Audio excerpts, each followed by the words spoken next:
दुनिया में किताबों ने जितना इल्म दिया है उससे कहीं ज्यादा जुल्म भी किया है। ये अपने आप में एक विडंबना है। 16 मार्च 1868 को ब्रिटेन के हाउस ऑफ कॉमन्स में विलियम एवर्ड ग्लैडस्टोन ने बहस के दौरान एक बात कही थी जो बाद में मुहावरों की तरह इस्तेमाल हुआ। उन्होंने कहा था कि justice delayed is justice denied, यानी देर से मिला हुआ न्याय अन्याय के ही बराबर होता है। National council of educational research and training यानी NCERT ने 8वीं क्लास की सोशल साइंस की किताब में न्यायपालिका में भ्रष्टाचार पर एक चैप्टर लिखा था। इसमें न्यायपालिका में भ्रष्टाचार, पेंडिंग केसेस की संख्या जैसी बातों का उल्लेख किया गया था। ये किताब बवाले जान बनी हुई। सुप्रीम कोर्ट ने इस किताब पर न सिर्फ सख्त आदेश दिए हैं बल्कि असली दोषियों की पहचान करने और उन्हें नहीं बख्शने का ऐलान भी किया है। पूरा मामला क्या है आपको तफसील से बताते हैं। NCERT ने 23 फरवरी को जारी नई text book exploring society India and beyond part 2 में the role of the judiciary in our society topic के अंदर न्यायपालिका में भ्रष्टाचार का, करप्शन का टॉपिक जोड़ा था। इसका पहला पार्ट जुलाई 2025 में रिलीज किया गया था। ये किताब एकेडमिक सेशन 2026-27 में पढ़ाई जानी थी। यहाँ सुप्रीम कोर्ट में 81,000, हाई कोर्ट्स में 62,40,000, डिस्ट्रिक्ट और सब ऑर्डिनेट कोर्ट के 4,70,00,000 पेंडिंग केसेस की संख्या भी इस चैप्टर में बताई गई थी।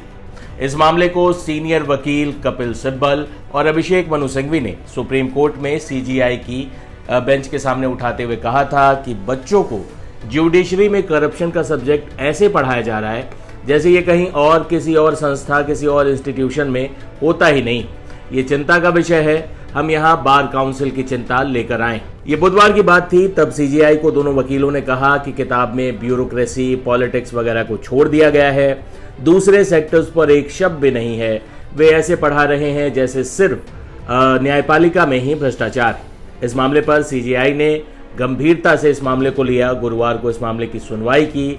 सुप्रीम कोर्ट ने न्यायपालिका में भ्रष्टाचार चैप्टर वाली NCERT की किताब न सिर्फ बैन कर दी है बल्कि गुरुवार को चीफ जस्टिस सूर्यकांत ने 8वीं क्लास की सोशल साइंस की ये किताब छापने और बांटने पर रोक लगा दी। पहले भेजी गई किताबें वापस लेने और डिजिटल कॉपियां हटाने के भी आदेश कोर्ट ने दे दिए। कोर्ट ने इस मामले में NCERT डायरेक्टर और केंद्रीय शिक्षा सचिव को नोटिस जारी कर जवाब मांगा है। सिलेबस से जुड़ी बैठकों की कार्रवाई और विवादित चैप्टर लिखने वाले लेखकों के नाम, उनकी योग्यता बताने को भी कहा है। इस मामले में सुप्रीम कोर्ट ने सुओ मोटो यानी खुद नोटिस लिया है। इस मामले में अगली सुनवाई 11 मार्च को होगी। बुधवार को CJI की फटकार के बाद NCERT ने इस मामले में माफी मांग ली थी। इस मामले में सरकारी सूत्रों का कहना है कि न्यायपालिका में भ्रष्टाचार से संबंधित आंकड़े संसदीय अभिलेखों और नेशनल जुडिशियल डेटा ग्रिड में मौजूद है, लेकिन फैक्ट्स के क्रॉस वेरिफिकेशन के लिए केंद्र से कोई परामर्श नहीं लिया गया। अब आपको आज कोर्ट में इस मामले पर क्या गर्मा गर्म बहस हुई उसकी एक बानगी भी दिखाते हैं। सॉलिसिटर जनरल तुषार मेहता ने कहा, सुओ मोटो मामले में शुरुआत में हम बिना शर्त माफी पेश करते हैं। इस पर चीफ जस्टिस ऑफ इंडिया ने कहा कि हमारे मित्र मीडिया ने ये नोटिस भेजा है, इसमें माफी का कोई जिक्र नहीं। इस पर सीनियर एडवोकेट विकास सिंह कहते हैं कि ये सब कुछ जानबूझकर किया गया है। इस पर chief justice of India reply करते हैं। वो कहते हैं ये हमारी संस्थागत जिम्मेदारी है कि पता लगाया जाए कि क्या यह किताब में प्रकाशित हुआ है या नहीं। रजिस्ट्रार जनरल को भेजी गई बातचीत में प्राधिकरण अपना बचाव कर रहा है। ये एक गहरी साजिश थी। इस पर तुषार मेहता कहते हैं जिन्होंने ये 2 चैप्टर तैयार किए वे कभी भी UGC या किसी मंत्रालय के साथ काम नहीं करेंगे। इस पर chief justice of India reply करते हैं कि तब तो ये बहुत आसान हो जाएगा और वे बिना सजा के छूट जाएंगे। उन्होंने गोली चलाई है, आज न्यायपालिका लहूलुहान है।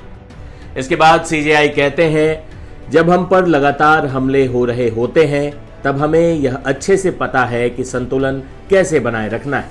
ये कॉपी बाजार में उपलब्ध है। इस पर तुषार मेहता जवाब देते हैं कि सिर्फ 32 पुस्तकें बाजार में भेजी गई थी और उन्हें वापस ले लिया गया है। पूरी पुस्तक की पुनः समीक्षा की जाएगी। इसमें एक अन्य भाग लंबित मामलों पर है जिसमें लिखा गया है कि न्याय से वंचित। इस पर सीजेआई कहते हैं यह एक सुनियोजित कदम है। पूरे शिक्षण समुदाय को यह बताया जाएगा कि भारतीय न्यायपालिका भ्रष्ट है और मामले लंबित हैं। फिर यह बात छात्रों तक जाएगी और उनके अभिभावकों तक। यह एक गहरी जड़ी जमाए हुई साजिश है। इस पर अभिषेक मनु सिंघवी कहते हैं यह बेहद सिलेक्टिव है। कपिल सिब्बल कहते हैं राजनेताओं और नेताओं के बारे में क्या, यह पुस्तक पीडीएफ फॉर्मेट में उपलब्ध है। जस्टिस बागची कहती हैं कुछ सामग्री डिजिटल उपलब्ध है। इसमें जो लिखा गया है वह एक तरफा है। इसमें न्यायपालिका को मौलिक अधिकारों की रक्षा करने वाली संस्था के रूप में कहीं भी प्रस्तुत नहीं किया गया है। कानूनी मदद का भी जिक्र नहीं है। हटाने के आदेश भी जारी किए जाने आवश्यक है। इस पर अभिषेक मनु सिंघवी कहते हैं ऑनलाइन सामग्री छपी हुई किताबों से कहीं ज्यादा लोगों तक पहुंच चुकी है। इस पर चीफ जस्टिस ऑफ इंडिया कहते हैं हम गहराई से जांच चाहते हैं। हमें यह पता लगाना होगा कि इसके लिए कौन जिम्मेदार है और हम देखेंगे कि इसमें कौन कौन शामिल है। जिम्मेदार लोगों पर कार्रवाई होगी। हम इस मामले को बंद नहीं करेंगे। इस पर कपिल सिब्बल कहते हैं बोर्ड के सदस्यों ने इसकी पुष्टि की है। इस पर तुषार मेहता जवाब देते हैं हम संस्था के साथ खड़े हैं। कोई भी बिना दंड के नहीं बचेगा।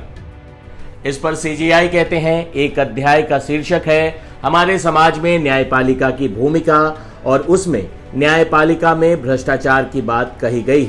हमारा मानना है कि इसकी समीक्षा की जानी चाहिए क्योंकि इसका असर पूरी न्यायपालिका के कामकाज पर पड़ सकता है।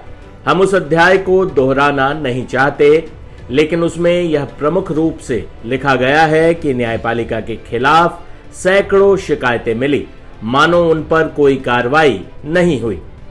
साथ ही एक पूर्व मुख्य न्यायाधीश के भाषण के कुछ शब्द लेकर यह संकेत दिया गया है कि न्यायपालिका ने खुद पारदर्शिता की कमी और संस्थागत भ्रष्टाचार को स्वीकार किया है।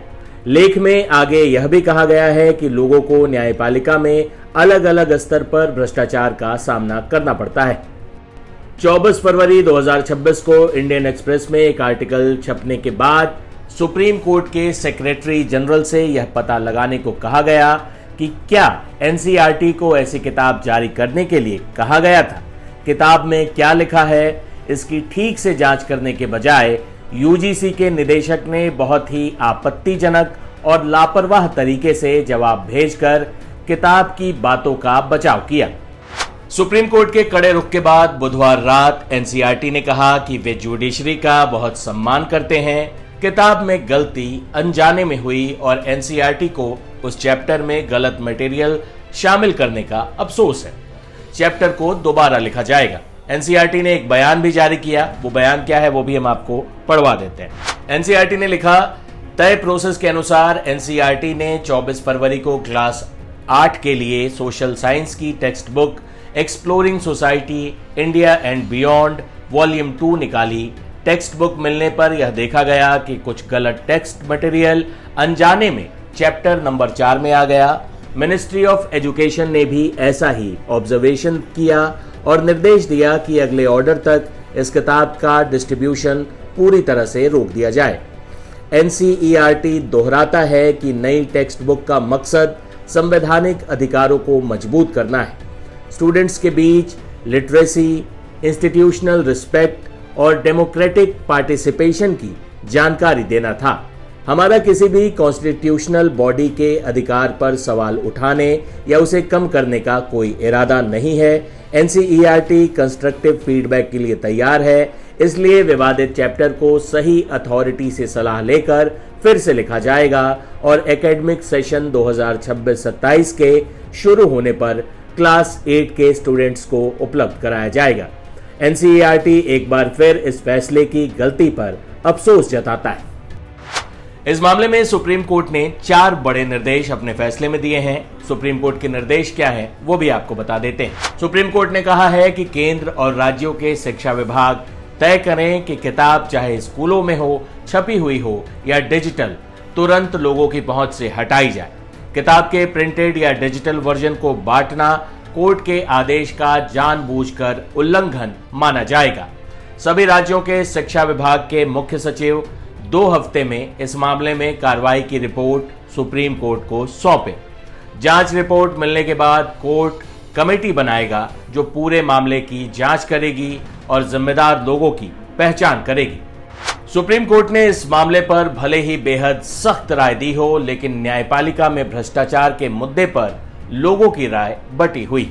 निश्चित तौर पर बच्चों को एक तरफा तथ्य नहीं पढ़ाए जाने चाहिए, लेकिन बच्चे जो किताबों से नहीं सीखेंगे वो अपने अनुभव से सीख लेंगे।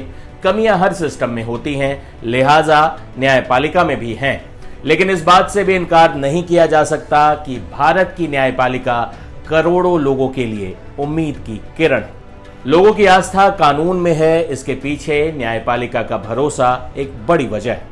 लेकिन जहां कमियां हैं उसे स्वीकार करने का बड़ा दिल भी दिखाया जाना चाहिए। इस मामले पर सुप्रीम कोर्ट की टिप्पणियों से और कपिल सिब्बल और अभिषेक मनु सिंघवी से अलग राय रखते हैं हाई कोर्ट के रिटायर्ड जज एस.एन. ढींगरा। सुनिए उन्होंने सुप्रीम कोर्ट की टिप्पणी और फैसले पर क्या कहा। उनके बयान के साथ आपको छोड़े जाते हैं, लेकिन साथ ही आप अपनी राय हमें कमेंट बॉक्स में जरूर बताएं, हमारे लिए वो जानना भी बेहद जरूरी। सुनिए रिटायर्ड हाईकोर्ट जज एस.एन. ढींगरा इस फैसले पर क्या कह रहे हैं। लाया गया उसको लेकर के सीजेआई ने सुओ मोटो लिया है सर, सुप्रीम कोर्ट ने सुओ मोटो लिया है इस मामले में, कैसे आप इस पूरे मसले को देखते हैं सर? भैया चैप्टर में क्या गलत लिखा गया, कोई ये तो बताए ना कि इस चैप्टर में ये गलत लिखा गया है। अगर करप्शन नहीं है जुडिशरी में और लिख दिया गया है कि करप्शन है, तब तो समझ आता है। जुडिशरी की करप्शन तो अब ओपन है। वो जस्टिस वर्मा का केस इतना प्रोमिनेंट केस है कि कई करोड़ रुपए जले हुए उनके घर से मिले, और हमारे जुडिशरी में ना सीजेआई की हिम्मत हुई ना सीजे दिल्ली की हिम्मत हुई कि एक एफआईआर भी लिखवा दें। आपने एक इंटरनल इंक्वायरी की, एक ऐसा प्रोसेस शुरू किया जिसका आपको पता था कि कुछ नहीं होने वाला, और जस्टिस वर्मा को आपने पूरी तनख्वाह दे रहे हैं और काम नहीं दे रहे। मतलब उनको आपने काम नहीं छोड़ दिया, लेकिन उनको सारी हाईकोर्ट जज की फैसिलिटीज, और हाईकोर्ट जज हैं वो। तो करप्शन किसको कहते हैं? इसका मतलब करप्शन की आपकी परिभाषा ही अलग है। आम आदमी के लिए करप्शन कुछ है, आपके लिए करप्शन कुछ है। आप उसको जो है अगर चैप्टर को हटा भी देंगे तो क्या लोग आपको ईमानदार मानने लग जाएंगे? मुझे तो नहीं लगता कि ऐसी कोई संभावना है। और फिर आपके अपने सुप्रीम कोर्ट के रिटायर्ड जजेस ने करप्शन के ऊपर कई बयान दिए कि जुडिशरी में, आपके हाई कोर्ट में, सुप्रीम कोर्ट में इतने प्रतिशत जज करप्ट है। आपके सामने भी वो बयान आए जिसमें आपने सुमोटो कॉग्निज ली मिस्टर प्रशांत भूषण के खिलाफ। उन्होंने अपने बयान लेने से या क्षमा मांगने से मना कर दिया, कहा कि मैं जो कह रहा हूं आई स्टैंड बाय दैट। और आप में इतनी हिम्मत नहीं हुई कि आप उनको कंटेम्प्ट में एक घंटे के लिए भी जेल भेज सके। आपने उनके ऊपर ₹1 फाइन किया, जो उन्होंने कहा मैं नहीं दूंगा। उनके एक दोस्त ने दिया ₹1 फाइन। तो corruption is a open secret. तो उसको आप किताब के चैप्टर से हटा भी दोगे और कॉग्निजेंस लोगे कि आपकी बदनामी हो रही है, तो आप नेकनामी हो जाएगी। ऐसा मुझे नहीं लगता कि इसमें जो है किसी प्रकार का कोई गलत किया है एनसीईआरटी ने। ठीक है, जुडिशरी में करप्शन है, बता दिया बच्चों को। पुलिस में, एडमिनिस्ट्रेशन में, बाकी जगह की करप्शन भी बता दें। आप ये कह सकते हो, निर्देश दे सकते हो कि भैया जुडिशरी को सिंगल आउट मत करो, सबकी करप्शन बताओ। लेकिन क्योंकि वो चैप्टर जुडिशरी पर है, वो न्यायपालिका पर है, तो इसमें न्यायपालिका की ही बात होगी। जीरो हमने इन्वेंट किया, हमने बताया दुनिया को, जहां योग है वहां रोग नहीं। सबसे पुरानी सभ्यता है हमारी।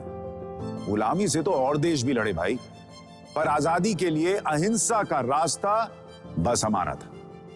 अपने पसीने से जमीन सींचता किसान और घर में घुसकर मारने वाले जवान, बस इसी मिट्टी ने जने। इसके हाथ ने जब थामा जज्बा तो इतिहास रचे। कदम बढ़ाए तो चांद का वो हिस्सा चूमा भाई जहां कोई कभी नहीं पहुंचा। आज पूरी दुनिया में शान से लहरा रहा है तिरंगा, और इसके पीछे है गर्व से भरी अनगिनत कहानियां जो लिखी जा चुकी हैं और लिखी जा रही हैं, जिन्हें मैं सुनाऊंगा राष्ट्रगर्व रोज शाम 6:25 पर।